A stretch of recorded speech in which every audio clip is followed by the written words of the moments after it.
happy because it's all because of you. All of you. Kaya gusto ko pong simulan ng aking mensahe sa pagpapasalamat.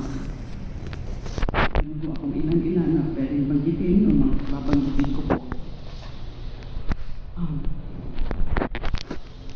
Papasalamat ako unang-una kay Father Robert. Dahil alam niyo po, nung first week of this month, he called me and then he asked me, Laila, malapit na yung birthday mo. Remember, it's your first birthday in freedom. Anong plano mo? And then sabi ko, wala po. Wala pa po akong plano. O sige, kami na bahala. And the next thing I knew, nakita ko na yung mga pinost nila sa FB and others about today's celebration. That's how loving and thoughtful Father Robert is. Ganun din sila Father Flavi Villanueva, Paring Bert. Sila po aking mga spiritual advisors. Sila ang aking nag-alaga. Sila ang nag-alaga, nagpalakas ng spiritual na aspeto ng aking buhay. Lalo na po nung ako ay nakapiit. I call them my Oscar Romeros. And syempre, to the most Reverend Bishop Teodoro Bacali Jr. for being the main celebrant today. Nagbibisita rin po yan sa akin noon at nag-celebrate din po ng misa sa loob ng Custodial Center. Thank you also, Father Joel, for being with us. Sa aking pamilya, anak, kapatid, pamangkin, mga pinsan, mga kababayan ko from Iriga, from Bicol. And she's not with us today, but I'd like to honor my mother, who's turning 92 this coming October. Wala po siya, nasa probinsya po siya. She remains to be bedridden. And as I've been saying, I've been telling you, she never knew what happened to me. I love her so much. Mga kaibigan ko, kayong lahat. Mga allies, Senbang, Kong Erin, lahat kayo, Mang Viel, Mang Bolsi. Sana ho, kaya ko kayong isa-isahin. Nagpapasalamat ako sa inyo, lalo na yung mga nagbibisita sa akin, yung mga nagdadala ng pagkain, nagdadala ng libro, ng kung mga ano-ano, yung mga nagpapasaya sa akin at mga pinapasaya ko, yung mga nagpapalakas sa akin at mga pinapalakas ko. Maraming salamat po sa inyong lahat. Mga sectoral organizations, kayo po, yung UPA, nandiyan po kayo lagi. Mga kasamahan ko po sa laban. Thank you so much. And of course, most importantly, our loving Creator. Thank you. Thank you for the gift of love, the gift of fortitude, and of course, the gift of freedom, precious freedom. So happy birthday to me.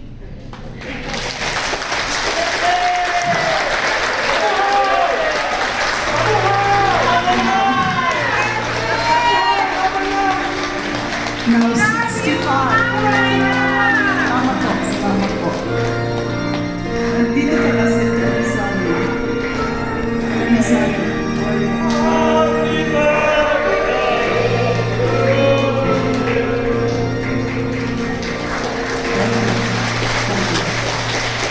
So I'm now 65. Bata pa naman, di ba? This is so surreal. Celebrating my first birthday in freedom, surrounded by kindred spirits and under the loving gaze of Mama Mary, Mother of Peace, Our Lady of Edsa. What more can a birthday girl ask for? When I was incarcerated, every birthday was marked with a prayer and a wish that the next time it was celebrated outside my detention cell, outside of Camp Crame. Nagpapasalamat din po pala ako sa mga naging kasamahan ko noon sa CHR, sa DOJ, sa Senado. Kayo ang dahilan kung bakit lumakas yung pagmamahal ko sa bayan. Tinulungan niyo po ako sa aking mga advokasya. Today, I feel like a child on the brink of discovering the magic of blowing out birthday candles for the very first time. I am excited knowing that tomorrow and the next days and months and years, I'm free to see all of you and celebrate birthdays together, undeterred by time limit and other restraints. Hindi katulad noong nasa detention pa po ako. Natatapos ang birthday sa lungkot habang unti-unti nag-aalisan yung aking mga bisita dahil tapos na ang oras ng dalaw. Tapos maghihintay na naman ng isang taon para lang magkakasama-sama tayo muli. I'd like to say, this first birthday in freedom is like a rebirth, a beginning of a new life outside. But as I reflect, I realize that my first birthday in incarceration in August 27, 2017, was also a form of rebirth, the beginning of a transformation forged through hardship and hope. Each year in detention shaped me, and now, stepping into freedom, I am reborn, ready to embrace the future with renewed strength. Whenever I am asked how my incarceration affected my faith, because this is a celebration of faith on top of my freedom, I always say that my faith never faltered. My faith has always been there. So I never imagined that this familiar faith could still be challenged and ultimately still be deepened. It was as if the layers of my faith, once comforting and predictable, have been peeled away, revealing a core I didn't know existed. But yes, despite those raw, unfiltered, and at times angry conversation with God while in detention, my faith never faltered. I am deeply grateful to everyone who stood by me. Special thanks to my parokya ni Laila, who were there with me every Sunday to celebrate, at least before the pandemic, to celebrate Mass before the pandemic, providing spiritual solace and strength during those challenging times. Your support has been a beacon of hope and has played a crucial role in sustaining my faith and resilience. I remember I was saying my daily morning rosary when the hostage taker barged into my detention cell on that fateful Sunday morning of October 9, 2022. Though fear gripped me, I was able to remain calm. Perhaps it was because I started the day with prayer, bringing a sense of peace to my mind and spirit. Prayers indeed are powerful, especially when offered in intercession for others. Indeed, the strength of my faith and the prayers from all of you provided me with an inner fortitude that I could not have found alone. Lagi ko nga pong sinasabi, I do not want to romanticize my life in detention because there was nothing romantic about it. It was faith that sustained me through those long years of doubts, of uncertainty. Faith in our Almighty God. Faith in the goodness in humanity. Faith in the collective strength of a people finding for what is true, fighting for what is true and just. It was this unyielding faith that kept me going, even when the days seemed endless and the nights unbearably long. Each moment of despair was met with a quiet, unshakable belief that better days were coming, that justice would prevail, and that I was not alone, never alone, In my struggle, I learned in detention that faith is not just a passive belief, but an active force that shapes our actions and our perspectives.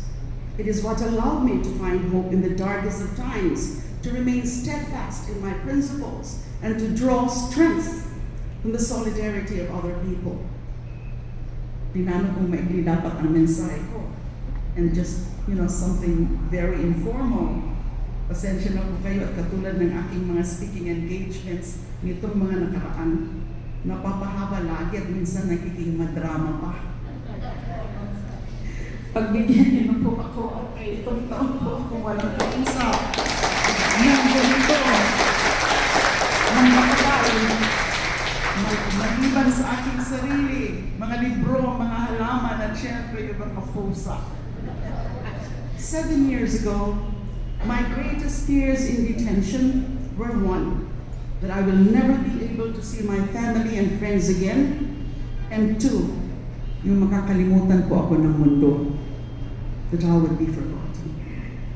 Today, I have received the most beautiful gift of all, the blessing of being able to spend a lifetime with you, my family, and my friends.